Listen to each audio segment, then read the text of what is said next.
সাথে আমাদের দেখা করা, কথা বলা, তাদের কথা শোনা এবং আমাদের যারা আহত ভাইরা বোনেরা রয়েছেন তাদের সাথে কথা বলা। কারণ আপনি কোনোদিন ঢাকায় অল্প কিছু মানুষ পুরো 64টি জেলার আমাদের এই যে শহীদ পরিবার কিংবা আহত যারা রয়েছেন তাদেরকে সময় দিতে পারবেন না। তারা কোনোদিন আপনাকে একসাথে পাবে না। এবং তারা যে কথাগুলো আসলে বলতে চায় তাদের সবার তো এই মুহূর্তে ওই অবস্থাটিও নেই যে তারা আসলে ঢাকায় গিয়ে আপনাকে বলে আসবে। তাহলে এটা তো আমাদের নৈতিক দায়বদ্ধতার জায়গা, যারা আমাদের কথায় এভাবে নিজের জীবন অকাতরে বিলিয়ে দিয়েছে, রাস্তায় নেমে এসেছে, তাদের ঘরে ঘরে গিয়ে তাদের কথাগুলো শোনা, তাদের সন্তান হিসেবে হোক কিংবা তাদের পরিবারের একজন সদস্য হিসেবে হোক।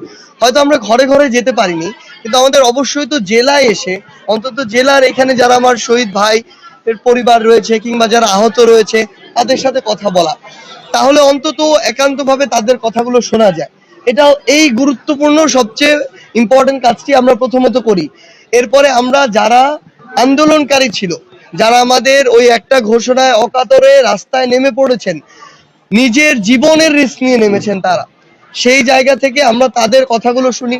বর্তমানে এই জেলার কি কি সমস্যাগুলো প্রকট সেগুলো শুনি, তাদের কাছে শুনি এগুলো কি করে সমাধান করা যেতে পারে, প্রশাসনকে কি করে সহযোগিতা করা যেতে পারে, কিংবা আমরা আমাদের জায়গা থেকে কি দাবি তাদের হয়ে তুলে ধরতে পারি, তাদের সাথে আমরা কথা বলি।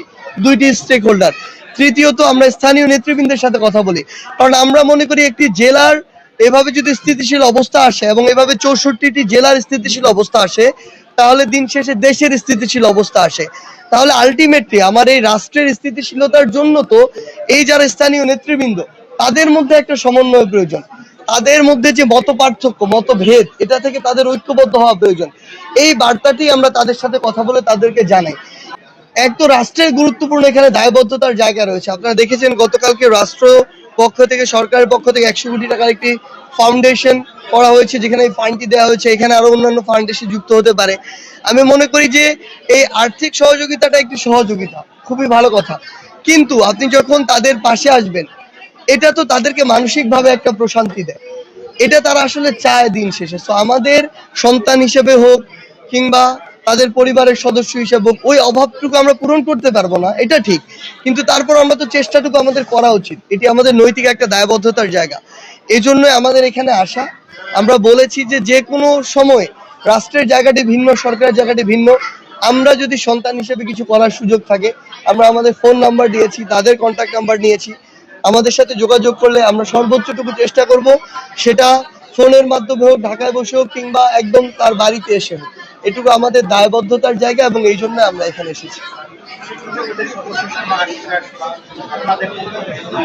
না দেখুন, এখানে আসলে যারা রাস্তায় নেমেছে, নিজের জীবন অকাতরে দিয়েছে, এগুলো কিন্তু অধিকাংশই আপনি বলতে পারেন অলমোস্ট 90 to 95% হচ্ছে দেশের নিম্নবিত্ত, নিম্ন মধ্যবিত্ত শ্রেণীর মানুষ, আসলে খেটে খাওয়া মানুষ, কর্মজীবী মানুষ। এই পরিবারের যারা কর্মজীবী ছিল বা কর্মক্ষম উপার্জন করতো, তারাই কিন্তু রাস্তায় নেমেছে আসলে। সেই জায়গা থেকে তাদের এই যে পথটি, উপার্জনের পথটি বন্ধ হয়ে গেছে, তারা কিন্তু আর্থিকভাবে এখন একটু দুর্দশাগ্রস্ত অবস্থায় রয়েছে। সেই জায়গায় অবশ্যই রাষ্ট্রের, সরকারের এবং আমাদের জায়গা থেকে এই দায়িত্বগুলো আমাদের নিতে হবে। আমরা জেলা প্রশাসনকে অনুরোধ করব, প্রত্যেকটি জেলায় এই শহীদের সংখ্যা তো এত বেশি নয়, যারা রয়েছে তাদের যেন সবসময় খোঁজ খবর নেওয়া হয়, তাদের পাশে দাঁড়ানো হয় এবং ওই পরিবারের অন্য কোনো সদস্যকে যে কোনো জায়গায় যদি একটু চাকরির ব্যবস্থা করে দেওয়া যায়, তাহলে স্থায়ী এই যে তাকে নিয়ে চিন্তাটি বা তার যে জীবনের চলার যে চিন্তাটি, এই চিন্তাটি তখন কিন্তু কমে আসে।